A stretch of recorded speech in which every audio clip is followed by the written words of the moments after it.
বৈশাখ মাস বাংলা ঋতুচক্রের নতুন বছরের নাম, নতুন স্বপ্নের নাম।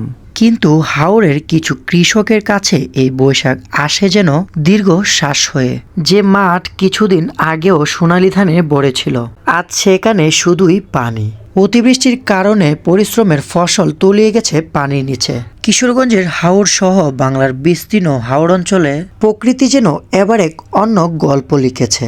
এই ধানগুলো শুধুই একটি ফসল না, এই ফসলের সাথে জড়িত থাকে একটি পরিবারের পুরো বছরের আশা। ভোরের আলো ফোটার আগেই যে মানুষ মাঠে নামে, রোদ বৃষ্টি কিংবা কাদা সব সহ্য করে মাটি আঁকড়ে বেঁচে থাকে। কেউ হাল চাষ করে, কেউ বা বীজ বুনে, কেউ দিন শেষে ক্লান্ত শরীর নিয়ে স্বপ্ন দেখে এইবার কিংবা হয়তোবা গড়ে সুখ আসবে। কিন্তু হঠাৎ যেন বদলে যায় সবকিছু।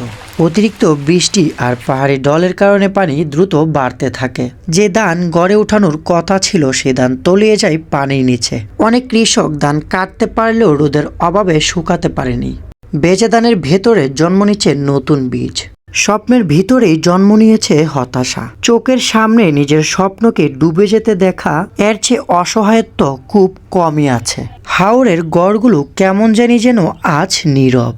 মানুষজনের চোখে মুখে অনিশ্চয়তা আর দুশ্চিন্তার ছাপ। কারণ একটা ফসল নষ্ট হওয়া মানেই শুধু অর্থের ক্ষতি নয়, বরং একটা পরিবারের ভবিষ্যৎ অনিশ্চিত হয়ে যাওয়া। তবুও এত কষ্টের পরেও হাওরের মানুষ থেমে থাকে না। তারা আকাশের দিকে তাকিয়ে থাকে এবং স্মরণ করে রিজিকের মালিক মহান রবকে। প্রকৃতি কখনো কেড়ে নেয়, আবার কখনো ফিরিয়ে দেয়।